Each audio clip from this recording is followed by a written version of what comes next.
Electromagnetic induction.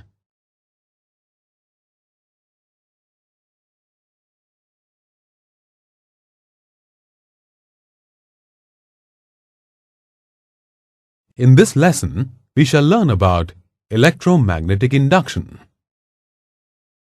The phenomenon of electromagnetic induction can be demonstrated by an experiment. Wind an insulated copper wire on a paper or wooden cylinder so as to form a coil in the form of a solenoid.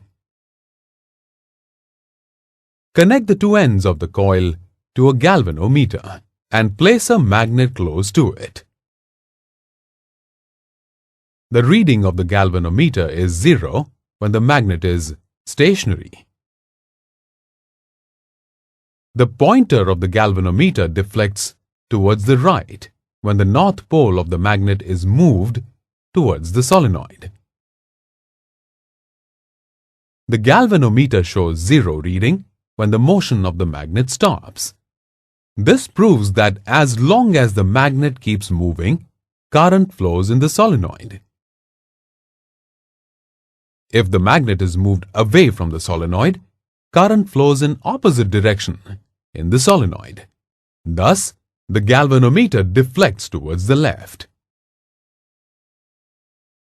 The deflection increases if the magnet is moved away with greater velocity. If the polarity of the magnet is reversed and the magnet is brought close to the solenoid, then current flows in an opposite direction. The galvanometer accordingly turns towards the left. Faraday observed that current flows in the coil only when there is a relative motion between the coil and the magnet. The direction of deflection in the galvanometer is reversed if the direction of motion is reversed. The current in the coil and the corresponding deflection of the galvanometer can be increased by using a strong magnet or by increasing the motion of the magnet. Increasing the area or the number of turns also creates a strong current in the coil. According to Faraday, when there is no relative motion between the magnet and the coil, the magnetic flux within the coil remains constant. So the galvanometer shows no deflection. But when the magnet is moved towards the coil or vice versa, the magnetic flux changes and an EMF is induced in the coil. If the circuit is complete, the EMF causes current to flow through it. Based on his experiment, Faraday formulated 2 laws of electromagnetic induction. Whenever there is a change in the magnetic flux linked with a coil, an electromotive force is induced.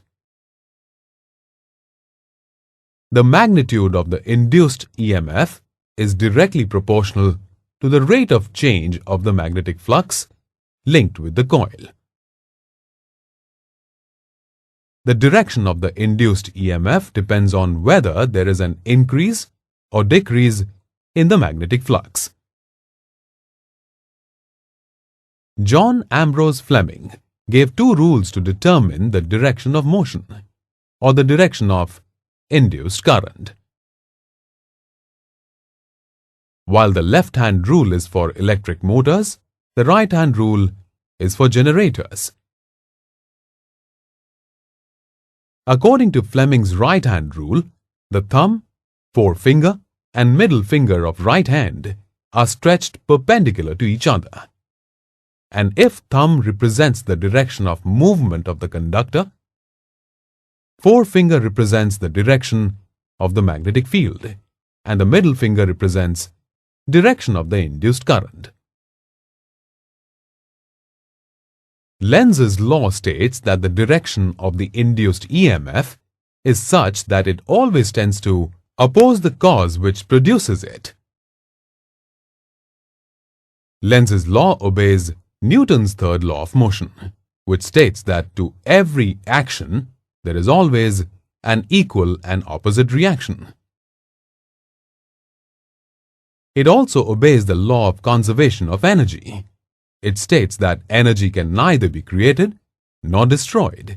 Therefore, the sum of all the energies in the system is a constant. Lenz's law is based on Faraday's law of induction. Lenz's law states that when an EMF is generated by a change in magnetic flux, according to Faraday's law, the polarity of the induced EMF is such that it produces a current whose magnetic field opposes the change which produces it.